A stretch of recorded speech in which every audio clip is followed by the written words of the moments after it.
ಓಕೆನಾ? ಅನಿದೆಯಾ ಇದು? ಅನಿದೆಯಾ ನೋಡಿ. ಓಕೆ, ಎಲ್ಲರೂ ಈ ಕಡೆ ಗಮನ ಕೊಡಿ. ಸೊ ಬನ್ನಿ ಕೂತ್ಕೊಳ್ಳಿ ಸರ್, ನೀವು ಬಂದ್ಬಿಡಿ.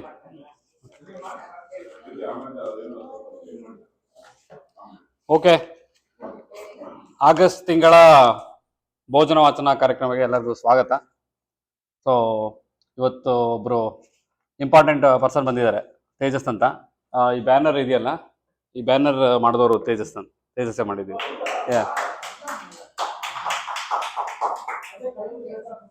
ಅದೇ ಕಲರ್ ಮ್ಯಾಚಿಂಗ್, ಆರೆಂಜ್ ಅಂದ್ರೆ ಇಷ್ಟ ಅನ್ಸುತ್ತೆ, ಕೇಸರಿ. ಓಕೆ, ಪ್ರತಿ ಬಾರಿಯಂತೆ ಈ ಬಾರಿನೂ ರಸಪ್ರಶ್ನೆ ಕಾರ್ಯಕ್ರಮದಿಂದ ಶುರು ಮಾಡೋಣ. ಸೊ ಎಲ್ಲ ಸುಲಭದೇ ಬರ್ಕೊಂಡ್ ಬಂದಿದ್ದೀನಿ, ನೋಡೋಣ ಯಾರು ಜನ ಆನ್ಸರ್ ಮಾಡ್ತಾರೆ.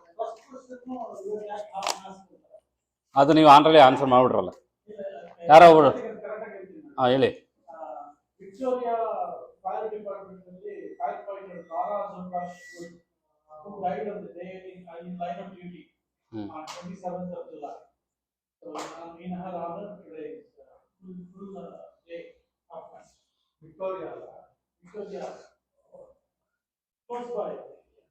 ವಿಕ್ಟೋರಿಯಾ ಅಂದ್ರೆ ಇದು ಚೆಸ್ಕಾ ಪಕ್ಕ ತಾನೇ ಇರೋದು, ವಿಕ್ಟೋರಿಯಾ ಚೆಸ್ಕಾ ಪಕ್ಕ.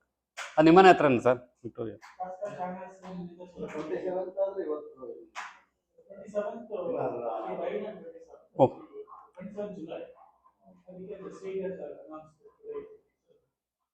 ಓಕೆ, ಹಾಂ ಶುರು ಮಾಡೋಣ. ಸರಿ, ಓಕೆ. ಮೊದಲೇ ಪ್ರಶ್ನೆ, ಮೈಸೂರು ದಸರಾ ಹಬ್ಬ ಎಷ್ಟು ದಿವಸ ನಡೆಯುತ್ತದೆ? ಓಕೆ, ಕರೆಕ್ಟಾಗಿ ಹೇಳ್ಬಿಟ್ರಿ. ಓಕೆ, ಇದು ಯಾವ ದೇಶದಲ್ಲಿ ಮೊದಲು ಸೈಕಲ್ ಓಡಿಸಲಾಯಿತು? ಯಾವ ದೇಶದಲ್ಲಿ ಮೊದಲು ಸೈಕಲ್ನ?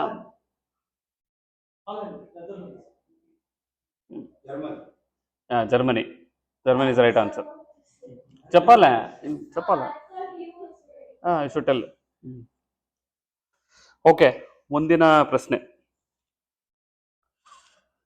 ಇದು ಸ್ವಲ್ಪ ತಮಾಷೆ ಆಗಿರ್ತದೆ. ಮದುವೆಯಲ್ಲಿ ನವದಂಪತಿಗಳಿಗೆ ಅರುಂಧತಿ ನಕ್ಷತ್ರ ಏನಕ್ಕೆ ತೋರಿಸ್ತಾರೆ? ಪೂಜಾರಿ ಹೇಳ್ತಾರೆ, ಯಾರು ಏನಕ್ಕೆ ತೋರಿಸ್ತಾರೆ? ಯಾವ ಕಾರಣ ಅದು? ಮದುವೆಯಲ್ಲಿ ನವದಂಪತಿಗಳಿಗೆ ಅರುಂಧತಿ ನಕ್ಷತ್ರ ತೋರಿಸ್ತಾರೆ, ಯಾರೋ ಅಲ್ಲಿ ಮದುವೆ ಮಾಡಿಸೋರು, ನೋಡ್ರಿ ಅಲ್ಲಿ ಅಂತ. ಏನಕ್ಕೆ ಅಂತ?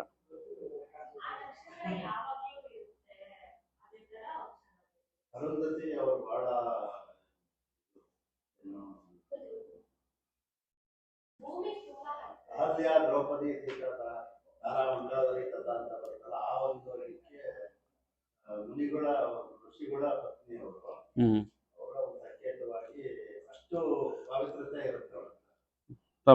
ಮೂರು ಆಪ್ಷನ್ ಇದೆ. ಓಕೆ, ಸಂಪತ್ತಿಗಾಗಿ, ಎರಡನೇದು ಆದರ್ಶಕ್ಕಾಗಿ, ಮೂರನೇದು ಸಂತಾನಕ್ಕಾಗಿ.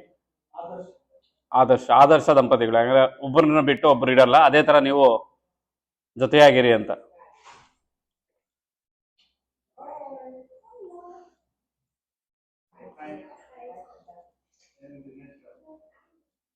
ಸರಿ, ಮುಂದಿನ ಪ್ರಶ್ನೆಗೆ ಹೋಗೋಣ. ಮುಂದಿನ ಪ್ರಶ್ನೆ, ಸರಸ್ವತಿ ಸಮ್ಮಾನ್ ಪಡೆದ ವ್ಯಕ್ತಿಗಳು. SL ಭೈರಪ್ಪ ಎಲ್ಲರಿಗೂ ಗೊತ್ತು, ಅವ್ರು ಬಿಟ್ಟು ಇನ್ನೊಬ್ರು ಸಿಕ್ಕಿದೆ, ಕನ್ನಡದವರು ಇನ್ನೊಬ್ರಿಗೆ ಸಿಕ್ಕಿದೆ. ಸರಸ್ವತಿ ಸಮ್ಮಾನ್ SL ಭೈರಪ್ಪ ಬಿಟ್ಟು ಇನ್ನೊಬ್ರಿಗೆ ಸಿಕ್ಕಿದೆ, ಯಾರವರು? ಈ ರೀಸೆಂಟ್ ಆಗಿ, ಇತ್ತೀಚೆಗೆ ಅಲ್ಲ. ಆಪ್ಷನ್ಸ್ ಬೇಕಾದ್ರೆ ಕೊಡ್ತೀನಿ.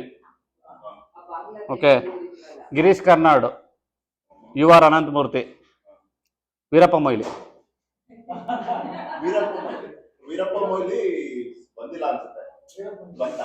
ವೀರಪ್ಪ ಮೊಯ್ಲಿ.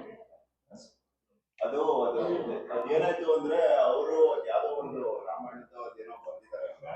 ಸೊ ಅದನ್ನ ಅವರು ಸ್ವಲ್ಪ ಲಾಬಿ ಅದೆಲ್ಲ ಮಾಡ್ಬಿಟ್ಟು ಸೊ ಅವರು ಜ್ಞಾನಪೀಠ ಅಪ್ಲೈ ಮಾಡಿದ್ರು, along with Channaveera Kanavi and SL Bhyrappa. ಅದು ಬಂದಿಲ್ಲ, ಮೋಸ್ಟ್ಲಿ ಅವಾಗ ಇದನ್ನ ಅಪ್ಲೈ ಮಾಡಿದ್ದಾರೆ. Okay, next. ಸೊ ಮುಂದಿನ ಪ್ರಶ್ನೆ, ಇತಿಹಾಸ, ಕರ್ನಾಟಕ ಇತಿಹಾಸದ ಬಗ್ಗೆ. ಅನನ್ಯ, ಮುಂದಿನ ಪ್ರಶ್ನೆ ಕರ್ನಾಟಕದ ಇತಿಹಾಸದ ಬಗ್ಗೆ. ಓಕೆ, ರಾಷ್ಟ್ರಕೂಟರು ಯಾರ ಸಾಮಂತರಾಗಿದ್ದರು? ರಾಷ್ಟ್ರಕೂಟರು ಯಾರ ಸಾಮಂತರಾಗಿದ್ದರು? ಬೇಕು ಅಂತ ಹೇಳ್ತಾ ಇದ್ದೆ ತಾನೆ ನೀನು? ಹ? ಬಾದಾಮಿ ಚಾಲುಕ್ಯರು, ಕಲ್ಯಾಣಿ ಚಾಲುಕ್ಯರು, ಕದಂಬರು, ಮೂರರಲ್ಲಿ ಯಾರು? ಅವ್ರು ಹೇಳಿದ್ ಕರೆಕ್ಟ್. ನೀವು ಚಾಲುಕ್ಯರು, ಬಾದಾಮಿ ಚಾಲುಕ್ಯರು ಕರೆಕ್ಟ್. ಓಕೆ, ಇನ್ನೊಂದು ಕ್ವಶನ್ ಅದಕ್ಕೇನೆ. ಹೊಯ್ಸಳರು ಯಾರ ಸಾಮಂತರಾಗಿದ್ದರು? ನಿನ್ ಮರ ಅದೊಂದೇ ಇಟ್ಕೊಬೇಡ ನೀನು.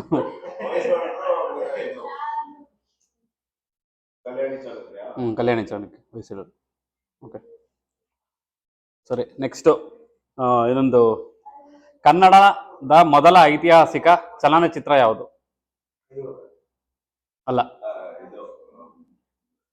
ಕನ್ನಡದ ಮೊದಲ ಐತಿಹಾಸಿಕ ಚಲನಚಿತ್ರ ರಣಧೀರ ಕಟ್ಟಿರುವ. ನೀನು ಹೇಳ್ಬಿಡು, ಬೇರೆಯವರು ಆರ್ಡರ್ ಆನ್ಸರ್ ಮಾಡಿ, ನಿಮಗೆಲ್ಲ ಗೊತ್ತು ಅನ್ಸುತ್ತೆ.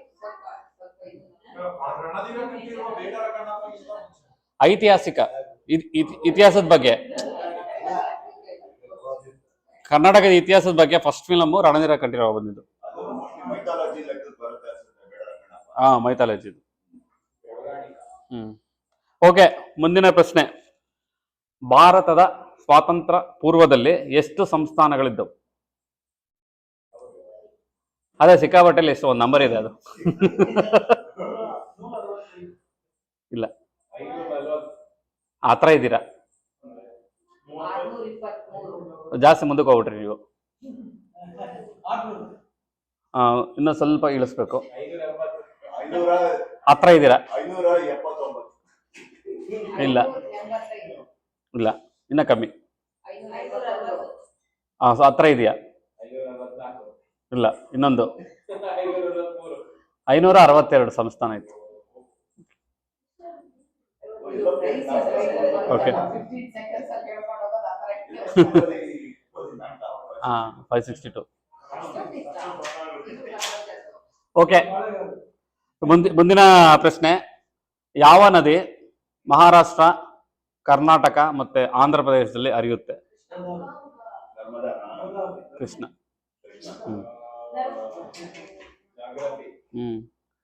ಓಕೆ, ಇದಾಯ್ತಲ್ಲ. ಓಕೆ, ಇದು ಓಕೆ. ಒಂದು ಅದು ಅಂಕಿಅಂಶದ ಪ್ರಕಾರ ಹೆಣ್ಣು ಮಕ್ಕಳು ಸರಾಸರಿ ದಿನಕ್ಕೆ 62 ಸಾರಿ ನಗ್ತಾರಂತೆ. ಓಕೆ, ಹೆಣ್ಣು ಮಕ್ಕಳು ಆವ್ರೇಜ್, ಅದು ಅವ್ರಿಗೆ ಬಿಟ್ಟಿದ್ದು. ಓಕೆ, ಸೊ ಹೆಣ್ಣು ಮಕ್ಕಳು 62 ಸಾರಿ ನಗ್ತಾರೆ, ಗಂಡು ಮಕ್ಕಳು ಎಷ್ಟು ಸಾರಿ ನಗ್ಬೋದು?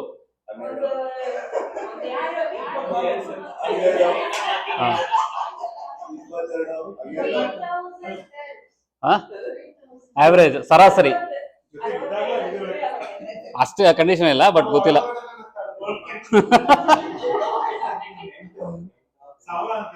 ಅಲ್ಲ, ಯಾರು 8 ಯಾರು ಹೇಳಿದ್ದು? ನೀವು ಕರೆಕ್ಟ್ ಆಗಿ ಹೇಳಿದಿರಾ? ನೀವು 8 ಸರಿ ನಗೋದು.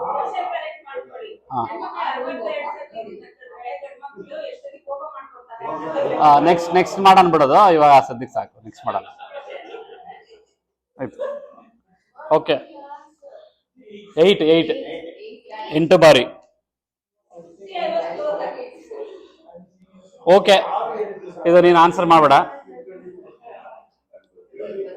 ಅತ್ಯಂತ ಹೆಚ್ಚು ತೆಂಗು ಬೆಳೆಯುವ ಜಿಲ್ಲೆ ಯಾವುದು ಕರ್ನಾಟಕದಲ್ಲಿ? ಜಿಲ್ಲೆ? ತುಮಕೂರು. ನಿಮ್ ತುಮಕೂರಾ ನೀವು? ತುಮಕೂರೇ ಕರೆಕ್ಟ್.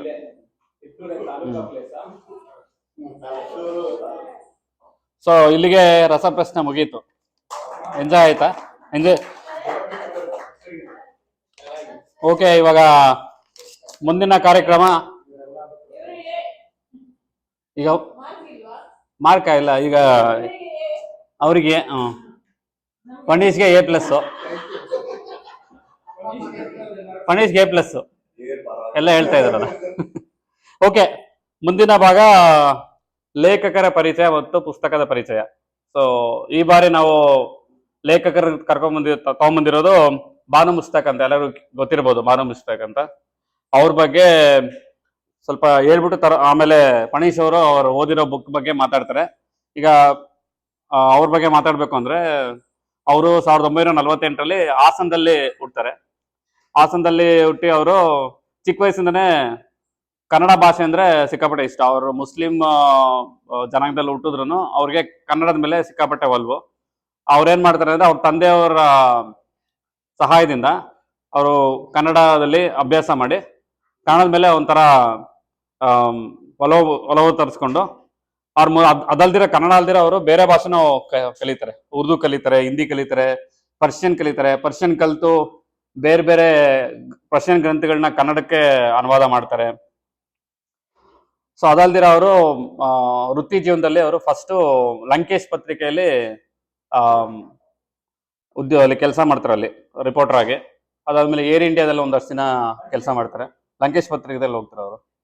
ಇಂಟರ್ವ್ಯೂ ನೋಡಿದೆ, ಇವರು ಗುರುಪ್ರಸಾದ್ ಕಾಗೇನಹಳ್ಳಿ ಅವರು ಒಂದು ಅವ್ರದ್ದು ಇಂಟರ್ವ್ಯೂ ಮಾಡಿದ್ರು. ಸೊ ಅದರಲ್ಲಿ ನಾನು ಜಾಯ್ನ್ ಆಗಿದೆ. ಅಲ್ಲಿ ಮಾತಾಡ್ಬೇಕಾದ್ರೆ ಹೇಳಿದ್ರು. ಸೊ ಅದಾದ್ಮೇಲೆ ಅವರು ಮದುವೆ ಆಗಿ ಮೊದಲ ಮಗು ಹುಟ್ಟಿದಾಗ ಅವರು ಡಿಪ್ರೆಷನ್ ಹೊಟ್ಟೋಗ್ತಾರೆ. ಅಂದ್ರೆ ಅವರು ಖಿನ್ನತೆಗೆ ಹೊಟ್ಟೋಗಿ ಆ ಟೈಮಲ್ಲಿ ಅವರು ಅವ್ರ ಖಿನ್ನತೆ ಟೈಮಲ್ಲಿ ಅವ್ರ ಅನುಭವನ ಬರವಣಿಗೆ ರೂಪದಲ್ಲಿ ಬರೀತಾ ಹೋಗ್ತಾರೆ. ಸ್ವಲ್ಪ ದಿವಸ ಆದ್ಮೇಲೆ ಅವ್ರ ಮಹಿಳೆಯರು, ಮುಸ್ಲಿಂ ಸಮಾಜದಲ್ಲಿ ಎಸ್ಪೆಷಲಿ ಮಹಿಳೆಯರಿಗೆ ಮೇಲೆ ಯಾವ ತರ ದೌರ್ಜನ್ಯ ಆಗ್ತಾ ಇದೆ ಅದ್ರ ಮೇಲೆ ಅವರು ಹೋರಾಟ ನಡೆಸ್ಕೊಂಡು ಅದ್ರ ಮೇಲೆ ಬರವಣಿಗೆ ಬರೀತಾ ಹೋಗ್ತಾರೆ. ಯಾವ ತರ ಬರವಣಿಗೆ ಎಫೆಕ್ಟಿವ್ ಆಗಿರ್ತದೆ ಅಂದ್ರೆ ಅವ್ರಿಗೆ ಮುಖಂಡರು ಇರ್ತಾರಲ್ಲ, ಆ ಧರ್ಮದ ಮುಖಂಡರು ಆಕೆ ಮೇಲೆ ಫತ್ವಾ ಹೊಡ್ಸಿರ್ತಾರೆ, ಬಹಿಷ್ಕಾರ ಹಾಕಿರ್ತಾರೆ. ಪ್ಲಸ್ ಎಲ್ಲಾ ಕಡೆಯಿಂದ ಅವ್ರಿಗೆ ಕೊಲೆ ಬೆದರಿಕೆ ಎಲ್ಲ ಬಂದಿರ್ತದೆ. ಒಂದ್ಸಲ ಅಟ್ಯಾಕ್ ಆಗಿರ್ತದೆ. ಅದೃಷ್ಟವಶಾತ್ ಅವ್ರ ಹಸ್ಬೆಂಡ್ ಬಂದು, ಅವರ ಯಜಮಾನರು ಬಂದು ಕಾಪಾಡಿರ್ತಾರೆ. ಅದಾದ್ಮೇಲೆ ಒಂದು 2 ವರ್ಷ ಅವರು ಬರವಣಿಗೆ ಏನೋ ಮಾಡಿರಲ್ಲ, ಬಟ್ ಮತ್ತೆ ಆಮೇಲೆ ಶುರು ಹಚ್ಕೊಂತಾರೆ. ಸೊ ಅವ್ರದ್ದು ಎಲ್ಲಾ ಲೇಖನಗಳು ಮೇನ್ಲಿ ಮಹಿಳೆಯರ ಇದ್ರ ಮೇಲೆ, ಹಕ್ಕಿನ ಬಗ್ಗೆ, ಅವ್ರ ಮೇಲೆ ನಡೆಯೋ ದೌರ್ಜನ್ಯದ ಬಗ್ಗೆನೇ ಇರ್ತದೆ, ಅದ್ರ ಮೇಲೆ ಇರ್ತದೆ. ಅವರು ಸಾಕಷ್ಟು ಕಥಾ ಸಂಕಲನಗಳು ಬರ್ದಿದ್ದಾರೆ. ಅದರಲ್ಲಿ ಹೆಜ್ಜೆ ಮೂಡಿದ ಹಾದಿ, ಬೆಂಕಿ ಮಳೆ, ಎದೆಯ ಹಣತೆ, ಮತ್ತೆ ಕಾದಂಬರಿ 2-3 ಕಾದಂಬರಿ ಬರ್ದಿದ್ದಾರೆ. ಅವ್ರದ್ದು ಕರಿ ನಾಗರಗಳು ಅಂತ ಒಂದು ಕತೆ ಇದೆ. ಆ ಕಥೆನ ಅವರು ಹಸೀನಾ ಅಂತ ಒಂದು ಸಿನಿಮಾ ಮಾಡಿದ್ದಾರೆ, ಚಲನಚಿತ್ರ ಮಾಡಿದ್ದಾರೆ. ಕರೆಕ್ಟ್, ಸ್ಟಾರ್ ಅವರು ಅಭಿನಯ ಮಾಡಿರೋದು. ಸೊ ಇವ್ರದ್ದು ಅವಾರ್ಡ್ ಫಿಲಮ್. ಇವ್ರದ್ದು ಎದೆಯ ಹಣತೆನ ಇವರು ದೀಪಾ ಬಸ್ತಿಯನ್ ಅವರು ಇಂಗ್ಲಿಷ್ಗೆ ಟ್ರಾನ್ಸ್ಲೇಟ್ ಮಾಡಿ ಆ ಕೃತಿನ ಇಂಗ್ಲಿಷಲ್ಲಿ ಹಾರ್ಟ್ ಲ್ಯಾಂಪ್ ಅಂತ ಮಾಡಿ ಅದಕ್ಕೆ ಇತ್ತೀಚೆಗೆ ಅವ್ರಿಗೆ ಬುಕ್ಕರ್ ಪ್ರಶಸ್ತಿ ಬಂದಿದೆ, ಬಾನು ಮುಷ್ತಾಕ್ ಬಗ್ಗೆ.